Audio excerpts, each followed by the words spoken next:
मैं हूं कृष्ण कुमार तिवारी और आप देख रहे हैं लाउड स्पीकर 90 FM। बात सन 2018 की है। लोकसभा चुनाव पूरी तरह लोगों के सर चढ़ चुका था और गोरखपुर जिला भी उससे अछूता नहीं था। उसी दौरान एक राष्ट्रीय अखबार के पत्रकार एक ज्योतिषी के पास पहुंचते हैं और उनसे ये प्रश्न करते हैं कि आपके अनुसार इस बार की चुनाव को कौन जीत करके सत्ता तक पहुंचेगा। उन ज्योतिषी महोदय का जो उत्तर था वो कुछ महीनों के बाद लोगों को एक तरीके से शॉक कर गया, कम से कम प्रेडिक्शन को लेकर के, क्योंकि उनकी प्रेडिक्शन ठीक वही थी जो लोकसभा परिणाम में आया था। ऐसे ही 2023 में इंडिया और ऑस्ट्रेलिया की वर्ल्ड कप फाइनल की जो प्रेडिक्शन थी, उन ज्योतिषी महोदय ने ठीक ट्विटर के माध्यम से आम जनता तक साझा कर दी। यहां तक कि भारत अपनी पाली में खेलते हुए कितने रन बनाएगा यह भी उन्होंने ठीक बताया। आज हमारे साथ लाउड स्पीकर 90 FM के स्टूडियो में वो शख्सियत, वो ज्योतिषी उपस्थित हुए हैं और हम उनसे ज्योतिष से जुड़े हुए तमाम प्रश्न जानने वाले हैं और आपकी शंकाओं का समाधान करने वाले हैं। आइए स्वागत करते हैं हमारे स्टूडियो में श्री रविशंकर पांडे जी का। स्वागत है। तो सबसे पहला तो आपसे मेरा प्रश्न यही है कि आपकी ज्योतिष की जो शुरुआत होती है वो 5 वर्ष की आयु में ही हो जाती है, तो ये बहुत छोटी उम्र होती है ऐसी कोई शुरुआत करने के लिए, और वो भी जब बात ज्योतिष जैसे विषय की हो तो निस्संदेह बहुत छोटी उम्र है। थोड़ा सा उसके बारे में हमसे बताएं। जी बिल्कुल। सर्वप्रथम मैं आपके सभी दर्शकों का अभिवादन करता हूँ। आपने बड़ा ही रोचक प्रश्न और हमको हमारे जीवन के बहुत पिछले समय में पहुंचा दिया, जहाँ मैं ये सोच भी नहीं सकता था कि ज्योतिष के क्षेत्र में मैं आकर के और लोगों की सेवा कर सकता हूँ। वाकया ऐसा था कि मेरी दादी जी प्रकांड विद्वान थी और उनके तमाम फॉलोअर्स शहर और शहर से बाहर अन्य प्रदेशों में भी रहते थे। उस समय संचार का माध्यम चिट्ठी हुआ करता था, पोस्ट कार्ड अंतर्देशीय लिफाफे आते थे, प्रतिदिन अधिक संख्या में आते थे। उनकी अवस्था थोड़ी अधिक थी, उनको एक सहायक की आवश्यकता हुआ करती थी कि जरा सा इस चिट्ठी को पढ़ दो, ये पत्रा को देख लो। तो मैं थोड़ा सा चूंकि पढ़ाई लिखाई करने लगा था, तो जबरदस्ती मुझे बैठा करके वो प्रश्न पूछती थी और मैं उनके बताए अनुसार ही उनका पढ़ देता था कि ये चीज है, इसमें ये चीज है, ये लिखी गई है, इसमें ये जरा यहाँ वो ये चीज है। तो धीरे धीरे हमको समझाती रही और हम इसे पूछती रही और उसको चिट्ठी में फिर हमसे लिखवा करके या आपने लिख करके भेजती थी। तो धीरे धीरे जो ये क्रम था ना, वो एक रुचिकर विषय होने के नाते हमारी आदत बन गई और जब तक हमें उनका साथ मिला, मुझे लगता है कि 1989 में उनकी डेथ हुई थी, तब तक मैं उनसे बहुत कुछ सीखता रहा और उनके महाप्रयाण के पश्चात भी मैं ऐसे ज्योतिष के तमाम ग्रंथों का अध्ययन करना शुरू किया। तो जो हमें मिला वो वास्तव में हमारे धर्म पर, हमारे सनातन की वैदिक संस्कृति पर बहुत ही शानदार प्रकृति प्रदत्त समझिए ज्ञान प्राप्त हुआ है और लगातार मैं उसको अब अभ्यास के रूप में लोगों के प्रश्नों का उत्तर देता है। बहुत सुंदर, बहुत सुंदर। तो ज्योतिष की यात्रा तो बड़ी लंबी रही है आपकी और अब मुझे लगता है 50 वर्ष तो हो ही गए होंगे बड़े आराम से। तो मैं आपसे ये जानना चाहूंगा कि ज्योतिष क्या है? ये किसी प्रकार का विज्ञान है या आप अपने शब्दों में किस तरह परिभाषित करेंगे? देखिए, आज के इस वर्तमान समय में लोग वैज्ञानिक तथ्यों पर आधारित ज्ञान को ही महत्व देते हैं, होना भी चाहिए, लेकिन जो ब्रह्मांड के रहस्य हैं उसको सुलझाने में भी हमारा विज्ञान जगत बहुत पीछे है। जी। यूं कहें तो अभी हम चंद्रमा के विषय में भी बहुत ही महत्वपूर्ण वैज्ञानिक परिणाम तथ्य नहीं प्राप्त कर सके। हमारे योग्य विद्वान वैज्ञानिक इस विषय में सतत प्रयत्नशील हैं, परंतु हमारे ऋषि कुल की परंपरा में हमारे ऋषि महर्षियों ने अध्ययन करके जो तथ्य हमें प्रस्तुत किए ग्रहों की गति और उससे मानव समाज पर, प्रकृति पर क्या परिणाम आता है, उसके बाद उन्होंने जो ग्रंथ हमको प्रस्तुत किया ना, वो वास्तव में किसी विज्ञान से कम नहीं। जो आज कुछ अंश में दिखाई दे रहा है, संभवतः जब विज्ञान बहुत तरक्की करेगा उसके बहुत ही करीब आप प्राप्त करेंगे। इसलिए वैसे एक क्रमबद्ध विज्ञान के रूप में महसूस करता हूँ है। ज्योतिष तो आजकल सभी लोग किसी न किसी रूप में उसका लाभ ले रहे हैं और लेते रहते हैं। प्रमुखता से लोग ज्योतिष की तरफ इसलिए जाते हैं क्योंकि समस्याएं होती हैं तमाम लोगों के मन में, जीवन में, और वो उसका सामना कर रहे हैं, और जब ज्योतिष की तरफ बढ़ते हैं तो वो चाहते हैं कि समस्या का निदान ज्योतिष के माध्यम से हो जाए। तो जो भी उपाय करते हैं, आपको क्या लगता है, आपके अनुसार ज्योतिष के जो उपाय हैं या उसके जो भी उपाय बताए जाते हैं आप लोगों को द्वारा, वो प्रभाव को कम करते हैं उन समस्याओं के, या फिर समाप्त कर देते हैं उसको? तो स्वामी तुलसीदास ने तो एक लाइन लिखी है श्री रामचंद्र, कलयुग केवल नाम आधार। भगवान का नाम अगर हम आस्था और पूर्ण विश्वास से लें और डिपेंड रहे कि नहीं हमारा कार्य इससे सिद्ध हो जाएगा, तो हम निश्चित ही हो जाएगा। तो ये तो जान लीजिए कि समस्या का समूल नाश होता है। लेकिन हमारे वैज्ञानिकता के इस युग में जो हमारे वैदिक धर्म के आधार पर ज्योतिष की कल्पना है या ज्योतिष का विषय वस्तु जो है, उसमें हमको ऐसे मंत्र और ऐसे उपस्कर से हम यंत्र के रूप में, चाहे अंगूठी हो, चाहे किसी की ताबीज वगैरह की बात, वो हमको उस समस्याओं से बाहर निकालने के लिए सक्षम है। और जब हम समस्या से बाहर आ जाते हैं तो हम कहते हैं कि हमारा निराकरण हो गया। लेकिन यदि सटीक उसके बारे में जानकारी हो और सटीक तथ्य मालूम हो तो निश्चित इस समस्या का संपूर्ण हल हो जाता है, वरना हम कहीं ना कहीं वहां पहुंचने की कोशिश जरूर करते हैं। अच्छा, जो आपके मतलब जो सामान्यतया जो भी उपाय बताए जाते हैं, कई बार उसमें पूजा पाठ इत्यादि है जिसमें वो तमाम प्रकार के खर्च होते हैं। कई बार ऐसे लोग होते हैं जो आर्थिक रूप से उतने संपन्न नहीं है और उन खर्चों को नहीं उठा सकते। तो क्या ऐसे भी कुछ उपाय हैं जो एक आम व्यक्ति उसको अपना सकता है और उन उपायों को करने से अपनी समस्या से समाधान पा सकता है?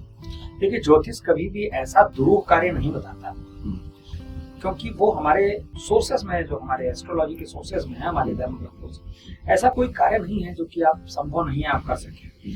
अब वो रही बात कि आप अगर उसमें कहते हैं पैसा महत्वपूर्ण है, आर्थिक स्थिति अगर हमारी कमजोर है, तो जाहिर सी बात है हमारे पास या किसी भी एस्ट्रोलॉजर के पास कभी आदमी जाता है तो वो किसी परेशानी में होता है। तो ऐसे परेशानी में एक एस्ट्रोलॉजर भी ये सोचता है कि ये व्यक्ति परेशान है, तो उसे और परेशान नहीं किया जा सकता। दूसरी बात, आज की तारीख में यदि आप मंत्रों से स्वयं अगर साधना करें, तो मंत्रों का पाठ करें, या प्रकृति में ऐसे भी तमाम, जैसे मान लीजिए कि अगर आप रत्न लेते हैं तो उससे तो आपका निराकरण होता है, लेकिन हो सकता है कि वो कहीं आर्थिक रूप से आपको लाभ न दे रहा।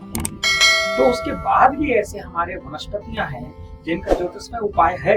अच्छा, आप उनको भी अडॉप्ट करके अपने समस्याओं का बिना खर्च में, और तो स्वयं भी मैंने बताया कि केवल नाम आधार प्रभु के नाम के स्मरण से ही हमारे सारे संकट समाप्त होते हैं। लेकिन विश्वास और आस्था, ये दो चीज हो तो मुझे नहीं लगता कि आर्थिक पक्ष जो कहीं महत्वपूर्ण आता है तो ज्योतिष की विधा में आकर के संकट से मुक्ति दिलाने में करोड़ा होता है।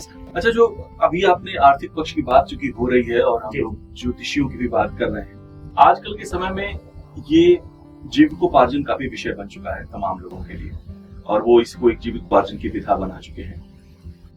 शास्त्र कहता है कि इस उपाय को देते समय किसी भी तरीके का जो है आर्थिक लाभ नहीं लेना चाहिए अपने जिनसे भी आप यहाँ समस्या का समाधान मानने आए हैं। तो इस पे आपका क्या मत है जिन लोगों ने इसको जीविकोपार्जन का विषय बना लिया है अपने लिए? सनातन धर्म के मूल्य मानव हित कर और मानव के हित में सदैव लगे। उन मूल्यों में कहीं ऐसा नहीं आता कि आप किसी की मजबूरी का फायदा उठाएं। अब यदि कोई पुरोहित का कर्म कर रहा है या ज्योतिष का कर्म कर रहा है, वही अगर उसके जीविकोपार्जन का माध्यम है यदि, तो हमारे यहाँ स्वेच्छा से देने का, जो उसने दिया उसको स्वीकार किया। अन्यथा यदि अगर वो एज ए प्रोफेशन में ला करके व्यापार की संज्ञा दी जाए तो ये धर्म के उचित नहीं है। प्रभु भी तो हमें हवा दे रहा है, हम उसका लाभ लेते हैं, वो हमसे कुछ चीज की अपेक्षा नहीं करता, लेकिन हम सोचते हैं कि हमें एक वृक्ष लगाना चाहिए जिससे हमें अच्छी हवा मिलती रहे। जो आपके लिए थोड़ी मेहनत कर रहा है तो हमें कुछ देना जरूर चाहिए, लेकिन प्रभु बांटते समय अगर हवा तो कहीं ये नहीं करता कि इनको मिलेगा इनको नहीं मिलेगा। तो एस्ट्रोलॉजर के सामने भी अगर कोई भी आता है, चाहे वो आर्थिक रूप से मजबूत है या आर्थिक रूप से कमजोर है, दोनों की बराबर मदद होनी चाहिए, सहायता होनी चाहिए। ज्योतिष इसी को प्रमुखता से महत्व देता है। अभी जीविकोपार्जन का विषय आया और आजकल आप देख रहे हैं कि पूरे देश में बेरोजगारी बहुत बढ़ चुकी है। ऐसे में तमाम लोग ज्योतिष की तरफ रुख कर रहे हैं अपनी समस्याओं का समाधान लेने के लिए, क्या नौकरी मिलेगी क्या। मेरा सवाल आपसे ये है कि कर्म अधिक महत्वपूर्ण है या भाग्य, किसको आप ऊपर रखेंगे? भगवान श्री कृष्ण ने श्रीमद् भगवद गीता में कर्म की प्रमुखता की बात बताई। कर्मण्येवाधिकारस्ते मा फलेषु कदाचित्, फल की चिंता में करो, कर्म करो। जो कर्म हम आज करेंगे उसका रिजल्ट हमें बाद में मिलेगा। जैसे एक बच्चा पढ़ता है, शुरुआत करता है, तो पहले दिन तो आईएएस बनेगा नहीं, उसे तो कम से कम स्नातक बनना पड़ेगा, उसके बाद ही वो इसके योग्य होगा। इसी तरह से जो कर्म हम आज कर रहे हैं इसका रिजल्ट हमें कब मिलेगा ये प्रभु जानता है, लेकिन जो कर्म हम पीछे करके आ गए, क्योंकि सनातन धर्म तो पुनर्जन्म में भी विश्वास करता है, तो जो हम पीछे कर्म करके आ गए हैं वो हमें जानकारी नहीं है कि हमारा कर्म अच्छा था या हमारा कर्म खराब था। अगर उस कर्म के निमित्त हमको कोई फल आज मिल रहा है तब तो हम यही कहेंगे ना कि हमारा प्रारब्ध है। तो जो बुरा कर्म रह गया था वो प्रारब्ध के रूप में दुर्भाग्य बना, और जो अच्छा कर्म रह गया था प्रारब्ध के रूप में सौभाग्य बना। तो जब सौभाग्य रहता है तो हम परेशान नहीं होते, लेकिन दुर्भाग्य रहता है तो हम जरूर इधर उधर परेशान होकर के और कहीं ना कहीं सोचते हैं कि इसका निवारण हो। आप ऐसे ही मान लें कि कोई बच्चा जन्म लेने के पहले बहुत से ऐसे उदाहरण मौजूद है कि पिता नहीं रहा, पैदा होते मां नहीं रही, उस बच्चे ने कौन सा अपराध किया? कोई बच्चा जन्म लेता है और तुरंत वो बीमार होकर के हॉस्पिटलाइज हो जाता है गंभीर अवस्था में, कौन सा अपराध उसने कर दिया है? तो जब हम अच्छा कर्म करेंगे तो रिजल्ट अच्छा, अभी तो उसकी कर्म की शुरुआत रहेगी। तो ये हमारे इस सनातन धर्म के उस पुनर्जन्म की व्यवस्था पर मोहर लगाता है कि आपके पुराने कर्म हैं आज दुर्भाग्य के रूप में मिल रहे हैं। कर्म महत्वपूर्ण है, हमको सदैव अच्छा कर्म करना चाहिए, सदकर्म में ही हमको रहना चाहिए, हमको उसका रिजल्ट बाद में मिलेगा। जो पीछे में कर्म हो गए वो सौभाग्य और दुर्भाग्य को भोगने हैं, तो उसके लिए हमको तो प्रभु का ही और प्रभु के नाम का ही आसरा है, उसी से हम अपने कष्ट को समाप्त कर सकते हैं। अच्छा, इसी से जुड़ा हुआ एक प्रश्न ये भी है कि लोगों में चूंकि वो ज्योतिषियों के पास जाते हैं और समाधान ढूंढते हैं, कई बार समाधान उपयुक्त होता है, कई बार समाधान उनको लाभ नहीं देता, तो इससे अविश्वास भी बहुत बढ़ा है और लोग तमाम उटपटांग भी बोलते रहते हैं ज्योतिष के विषय में। आपका इस पे क्या मत है, जिन लोग में अविश्वास है इस चीज को? ये भी आज के दौर में इस पर अगर हम बात करें, जब तक हमारा स्वार्थ सिद्ध है तब तक बहुत अच्छे हैं।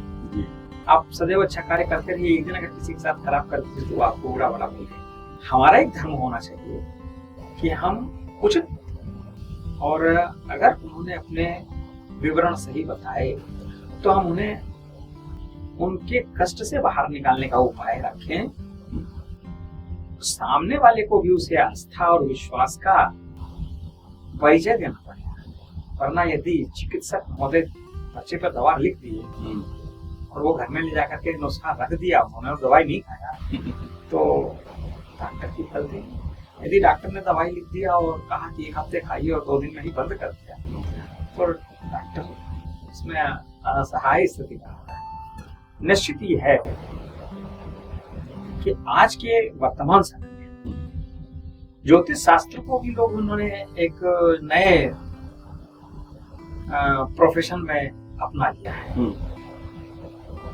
प्रेडिक्शन गलत हो सकते हैं, लोगों के बारे में उनके जो उपाय हैं वो गलत हो सकते हैं। इसका ये मतलब नहीं है कि ज्योतिष विद्या समझ गड़बड़ है, अविश्वास उस पर नहीं, हमारा ज्ञान कमजोर हो सकता है। बिल्कुल। तो हमें अपने को सुधारने की जनता की सेवा के लिए पर्याप्त अध्ययन करने की आवश्यकता है। सही कहा आपने। ये जो ज्ञान कमजोर वाली बात अभी आपने कही, आजकल सोशल मीडिया का दौर है और तमाम तरीके की बातें सोशल मीडिया में प्रसारित होती है। ऐसे में ही एक बात जो आजकल पिछले कई 2-3 वर्षों से मैं देखता आ रहा हूँ प्रसारित होती है, वो ये है कि 2-2 तिथियां हो जाती हमारे त्योहारों की, और इसको लेकर के बड़ा मतभेद लोगों के मन में आता है और बहुत सारे विचार इसके लेकर के लोगों के यहाँ कौंधते हैं, जिसके कारण भी अविश्वास मैं कहूंगा कि लोग ऐसा फैल रहा है लोगों के मन में। क्या कहेंगे आप इस पर? हमारा जो वर्तमान युवा वर्ग है वो तो शायद परिचित न हो, लेकिन हमारे समकक्ष और हमारे वरिष्ठ और बुजुर्ग लोग ये इस चीज से अवेयर हो कि पहले एक पुरोहित रहते थे, उनके पास पंचांग रहता था, उसको देख करके जो तिथियां बताते थे वो शायद तिथि होता था, लोग उसको फॉलो करते थे। वो परिवार में रहते थे, एक तरह से परिवार के ही महत्वपूर्ण होते थे, आस्था और विश्वास ऊपर पंचांग क्या, उसी के आधार पर मुहूर्त, व्रत और पर्व बनते हैं। 5 चीजें, इन 5 चीजों के मिलने से जो मुहूर्त बनता है वही पर्याप्त होता है। मैं कहूँ आज जो सोशल मीडिया का दौर है गलत तो नहीं है, लेकिन उसमें जो परफेक्ट है या जो चीजें आ रही है उसमें एक उचित व्यक्ति द्वारा डाला गया है, ये तो संशय का विषय है। अब पता चलता है कि कोई कुछ और कह रहा है, कोई कुछ और कह रहा है, उसमें सही कौन कह रहा है ये ज्ञान नहीं। हमें इससे और हमारे धर्म को इससे आने वाले समय में एक चैलेंज के रूप में लेना चाहिए। और हमारे वर्तमान माननीय मुख्यमंत्री महोदय ने राष्ट्रीय पंचांग की भी बात की है कि ऐसे पंचांग को तैयार किया जाए। काशी के विद्वत परिषद उन्होंने दिया विद्वजनों को कि जिसमें मुहूर्त सब एक जैसे हों।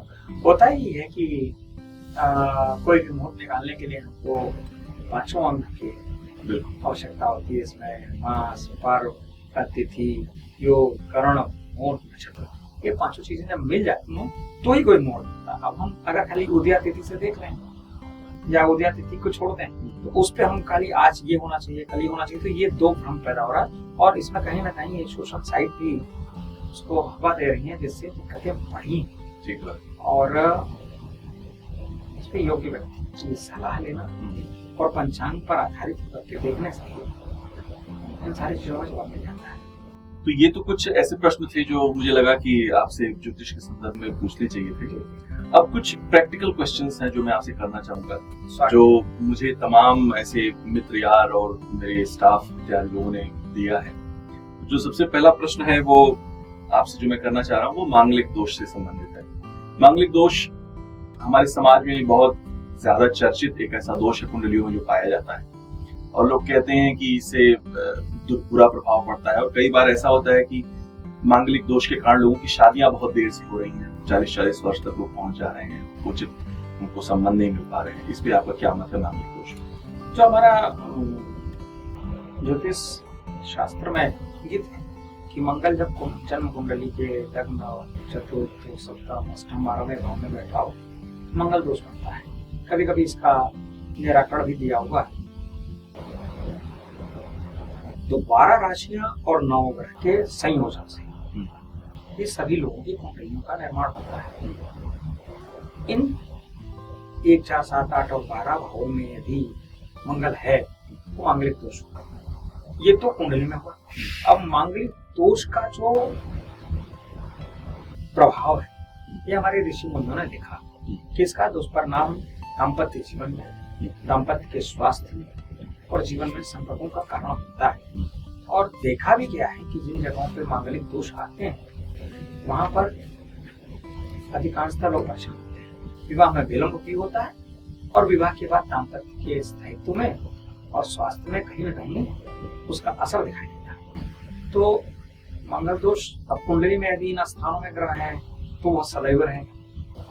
कभी कभी सुनता हूँ 27 वर्ष हो गया, ऐसे आप इस नेट के जमाने में साइबर कैमरे में देखेंगे कहीं आ जाएगा 27 वर्ष दोष हो गया, दोष समाप्त हो गया। तो हमारे धर्मशास्त्र के मुताबिक समाप्त तो नहीं होता, लेकिन आज के समय में इस वैज्ञानिक युग में अगर उस पर हम बिल्कुल डिपेंड हो जाए तो कहीं ना कहीं बच्चों की शादियों में विलम्ब हो जाता है। तब जब 12 साल 15 साल की अवस्था में विवाह होता था तब तो आपके पास एक लंबा अवसर होता था, आप तलाश सकते। आज के समय में हमारे निराकरण यदि है तो उसका योग्य ज्योतिषी से परामर्श करके और उसका देख करके विवाह में आगे बढ़ सकते हैं। विलंब तो करते हैं। ठीक। अच्छा, एक प्रश्न जो मुझे लोगों ने पूछा या मुझसे लोगों ने कहा कि इसको अवश्य पूछिएगा कि घर में सकारात्मक ऊर्जा कैसे बनी रहे, और तमाम घरों में ऐसी समस्याएं होती हैं कई बार परिवार के सदस्यों के कारण या फिर कुछ भी ऐसा। तो सकारात्मक ऊर्जा बनाए रखने के लिए क्या उपाय कुछ लोग कर सकते हैं? देखिए, पहले तो मैं विचार करूं कि सकारात्मक और नकारात्मक ऊर्जाएं क्या हैं। जी। छोटे से उदाहरण समझिए से आप बहुत परेशान हैं और कहीं भगवान का कीर्तन चल रहा है, कहीं कथा चल रहा है, आप वहां बैठे तो उतनी देर तक भगवान के उस कीर्तन में या कहीं कोई पूजा पाठ चल रहा है, आप जहाँ बैठे उतनी देर तक अपनी समस्याओं को आप भूल जाएंगे और आप वहां पे आनंद लेंगे। मतलब आपके दिमाग का जितना भी अंश है वो आपको लगा कि हम यहाँ सार्थक सकारात्मक रूप से हम समझ, तो आपके अंदर पॉजिटिविटी है। अब आप ही उन कष्टों से निपटने का रास्ता खोल लिए क्योंकि आपका दिमाग स्थिर हुआ, सोचने समझने की ताकत और क्षमता आ गई। जब आप किसी कष्ट में रहे और मैं लाख समझा और आप भी जानते हैं कि नहीं हमको सोचना नहीं चाहिए, हमारे स्वास्थ्य के लिए नुकसानदायक है, लेकिन मैं बताऊं आप रात में सो जाए ना तो निद्रा में भी आपको कभी कभी वो चीजें चलने लगती और आप परेशान होकर उठ जाते हैं कि सभी हमको ये समस्या है कि हमारे साथ ये समस्या चल रही है, इसका हम कैसे निराकरण। तो इसे हम कहते हैं नकारात्मक ऊर्जा, जो आपके मानसिक संवेदनाओं को के संतुलन को बिगाड़ता है। ये नकारात्मक ऊर्जा हो। और सकारात्मक ऊर्जा जिससे आप उन समस्याओं पर विजय प्राप्त कर सकें। तो ये हमारे एकाग्रता से ही निश्चित है। इसीलिए हमारे संतों ने योग और मेडिटेशन की बात की।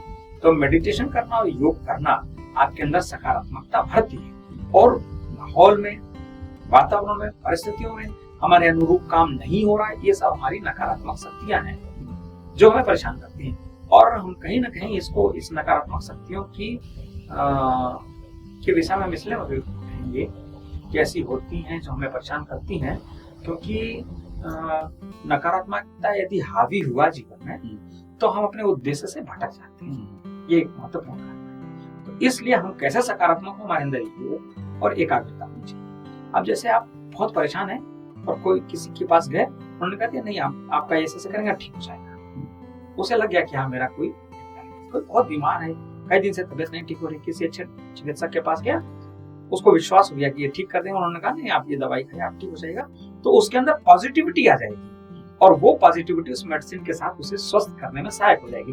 बिल्कुल यही पॉजिटिविटी और यही एकाग्रता हमें एकाग्रता से मिलती है और हमें ज्योतिष के बताए हुए उपाय से मिलती है, जिसमें हम प्रभु का स्मरण करते हैं, लगता है कि भगवान है और है। जब ये विश्वास हमें हो जाता है तो हम बाहर जाते हैं कष्टों से, संकटों से।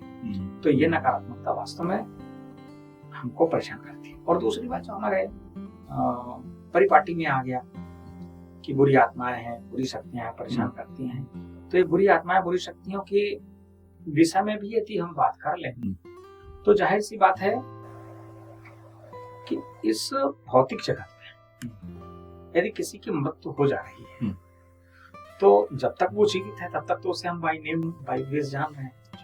न रहने के बाद आप स्वयं सोचिए कि लोग उसको एक शब्द बॉडी भी कह देते हैं, बॉडी आ गई, बॉडी गई, बॉडी, तो आपका नाम तो वहीं समाप्त हो गया। तो आखिर में साइंस भी तो कहता है कि कोई ऊर्जा उत्पन्न नहीं की जा सकती, समाप्त नहीं हो सकती। तो जो बोल रही है ना वो ऊर्जा समाप्त होगी नहीं। उसमें जो अच्छी ऊर्जाएं हैं वो आपको सकारात्मकता देती है और जो अच्छी ऊर्जाएं नहीं है वो नकारात्मकता देती है। मैं सबको तो नहीं कह सकता कि अच्छी और बुरी कौन है, लेकिन ये जरूर है कि कहीं ना कहीं की परेशानी तो आती है और उस परेशानी में आने के लिए हमारी एकाग्रता और प्रभु का स्मरण आस्था और विश्वास के साथ करते हैं तो उस नकारात्मकता पर विजय प्राप्त होता है। और सहायक के रूप में हमारे तमाम ऐसे हैं। अब देखिए टोटका है, शब्द आता है कि हम ये करें तो ये ठीक हो जाएगा, ये टोटका है। अब ये कहीं वैदिक रूप से लिखा नहीं, लेकिन प्रथाओं में ये चला गया कि हम नींबू मिर्च डाल ले तो नजर खत्म हो जाए। होती कि नहीं होती, लेकिन मेरा विश्वास बन गया कि मैं लगा लिया मेरा, तो निश्चित ये परिणाम आते हैं। क्यों? क्योंकि हमारा मन एकाग्र हो गया और हम पॉजिटिव की तरफ बढ़ रहे हैं। हमारे लाइफ टोटके से याद आया, लोग जादू टोना टोटका इत्यादि बहुत विश्वास करते हैं और वो चाहते हैं कि ये समस्या हमको दोबारा ना हो। तो क्या ऐसी कोई विधा है जिसको करने से लोगों को नजर नहीं लगेगी, तो जादू टोना टोटके का शिकार नहीं होंगे लोग? मैं भी बता रहा हूँ, टोना और टोटका में अंतर है। अच्छा। टोटका सकारात्मक पक्ष है, टोना नकारात्मक पक्ष है। ठीक। इस विषय में ज्यादा अंदर तक इसलिए नहीं जा सकते क्योंकि वैज्ञानिकता पर एक खरा नहीं है। ठीक। प्रथाओं में जरूर चला कि नजर लग गया या किसी ने बुरी शक्तियों को आप तक लगा दिया। क्या प्रमाणिकता है, क्या वैधानिकता है, इस पर चर्चा नहीं कर सकते। लोग इस पे अथर्ववेद का सहारा ले सकते हैं, लेकिन अथर्ववेद में ना बीमारी से और तमाम दिक्कतों से बचने के मंत्र हैं, किसी को परेशान करने के मंत्र नहीं। तो ये प्रथाओं में आई। ठीक। तो टोना तो वो हुआ जिससे हमारे ऊपर नजर लगा, हमारे ऊपर नकारात्मकता हावी। हम कह देना बार बार कह दे, इसने कर दिया, ये कर दिया, तो आपको लग जाएगा कि कर दिया, उसने किया और चाहे नहीं किया, कोई उस पर चर्चा नहीं। ये आपके सोचने और विश्वास बहुत महत्वपूर्ण है। टोना ये सोचने और आपके विश्वास पर निर्भर है। कोई कर रहा है कि नहीं कर रहा है ये नहीं मतलब है, मतलब ये है कि हम क्या सोच रहे हैं, हम क्या देख रहे हैं, हम क्या विचार कर रहे हैं, ये उस पर मतलब। ये वो पक्ष है जो टोना को बताता है। माँ अपने बच्चे को अगर अच्छे से प्रेम से निहारने लगा, उसको टोटका लग गया, उसने काला तिलक लगा दिया कि हमारा बच्चा सुन, अब वो निश्चित हो गया कि मेरा बच्चा ठीक है। ये सकारात्मक पक्ष है। जो काला तिलक उसने लगाया वो टोटका बन गया। तो इन चीजों का उपाय करके आप नकारात्मकता को पीछे छोड़ के जब आप सकारात्मकता पाते हैं तो टोटका है, वो सहारा हमारे प्रथाओं में आया। और जब नकारात्मक शक्तियां हमारे ऊपर हावी हुई, जब हमने अपने ही विचार में ले लिया, वैज्ञानिक प्रमाणिकता नहीं,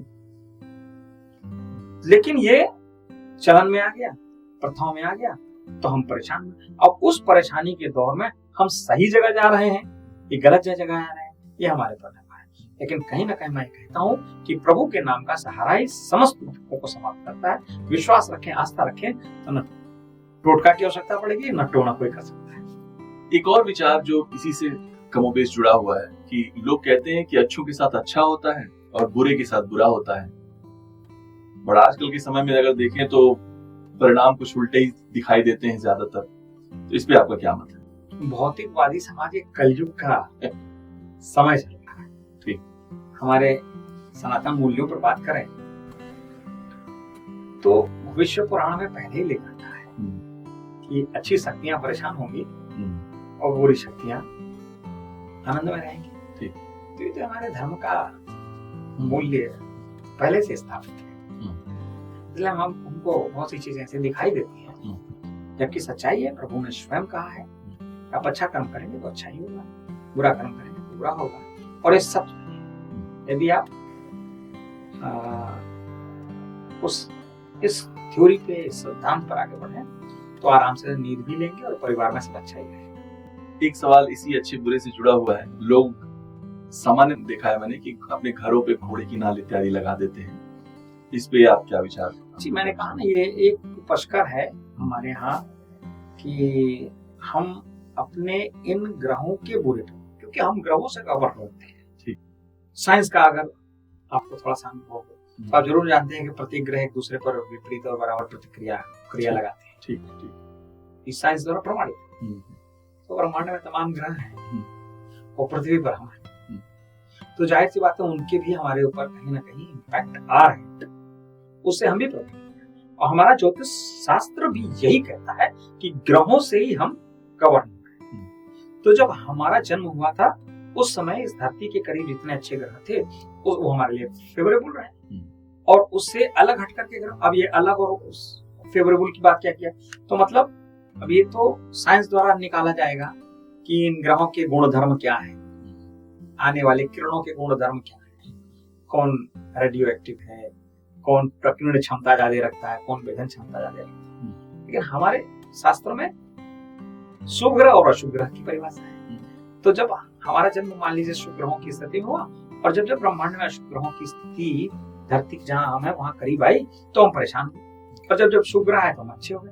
तो उन अशुभ ग्रहों के प्रभाव को दूर करने या शुभ ग्रहों के प्रभाव को बढ़ाने के लिए हमारे ज्योतिष शास्त्र में रत्नों की, उपस्कर में तमाम यंत्रों की बातें बताई गई हैं जो हमारे लिए फेवरेबल है, जो उन ग्रहों से आने वाली चीजों को, जैसे आप लोहे की नाव की बात कर लें, नाव की कांटे की बात कर लें, हम पहनते हैं उसको लेकर, तो ये शनि को रिप्रेजेंट करता है। शनि लोहा से जुड़ा हुआ, लौह प्रकृति का ग्रह है, तो हमारी मान्यता है कि यदि इनके बुरे प्रभाव हैं, अगर हम उसको धारण करते हैं तो उनके ग्रह की रेजेस हमको प्रभावित करके हमारा अच्छा कर सकते हैं। तो ये एक मान्यता है और परिपाटी है, और ये परिपाटी हमारे ज्योतिष शास्त्र से ही जुड़ी हुई है। तो ये भी जो उपस्कर, मैंने भी वनस्पतियों की बात की, तमाम अनार का जड़ है, अनार और विधारा बेहिया के पेड़ की जड़ है, तमाम ऐसी चीजें हैं, धनिया वगैरह सब हमारे एस्ट्रोलॉजी में इस्तेमाल होते हैं।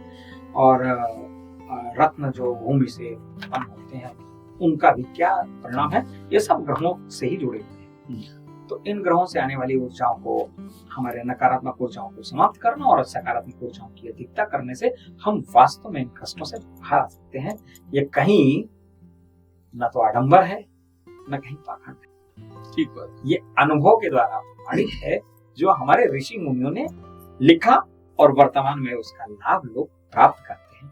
उंगलियों में शंख पाए जाते हैं, क्या इसका क्या रहस्य है, क्या इसका कोई महत्व है? प्रभु ने आस्तिकता की बात करें तो इस धरती पर जितने लोगों का जन्म हुआ मनुष्य के रूप में, तो उनके जो शरीर की संरचना बनी, ये प्रभु की थी। और अगर हम आस्तिक विचारों पर न जाएं तो कहीं न कहीं एक ऐसा है जीव शास्त्र जो अभी रिसर्च का विषय है, लेकिन सबके शरीर में एक जैसा अंग है, खाना पीना चलना सब कवर हो रहा है, जिसे चाहे हम प्रभु की सत्ता कह लें, चाहे कोई भी सत्ता कह लें, कोई भी जाने। तो इस शरीर पे एक बाल से लेकर के और एक एक अंग तक का कहीं ना कहीं विशेष महत्व, हमारे हाथ का भी महत्व, हमारी उंगलियों का भी महत्व, तो उंगलियों पे और हाथ में बने हुए निशान का भी कोई ना कोई महत्व होगा ही, जिसे शायद हम अगर ये कहें कि ये अंधविश्वास है तो ये कहना आसान है, लेकिन प्रभु ने बनाया है तो इसका कोई ना कोई गूढ़ अर्थ होगा जो किसी फार्मासिस्ट के पास इसका जवाब होगा।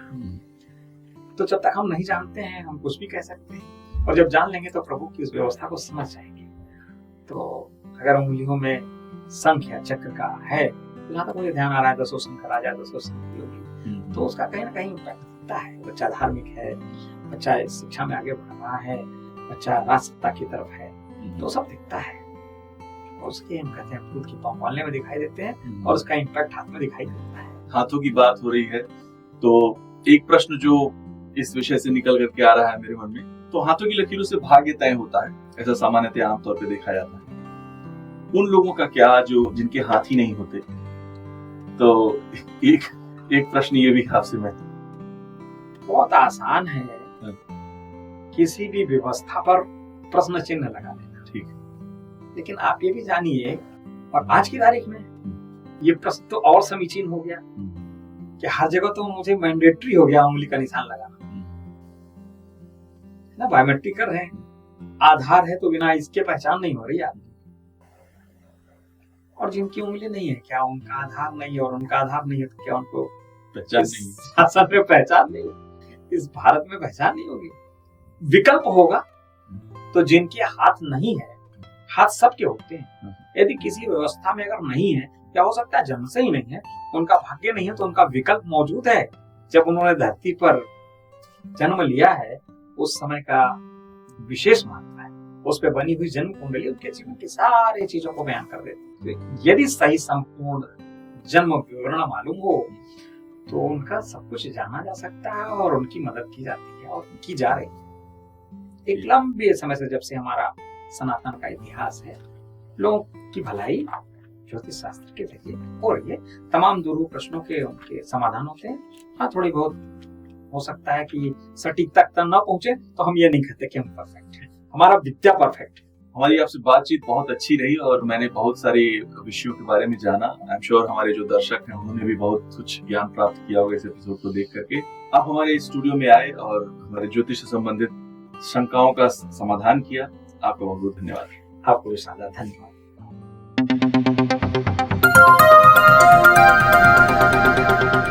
बजाओ जरा झूम के बजाओ, बजाओ बजाओ, जरा झूम के बजाओ।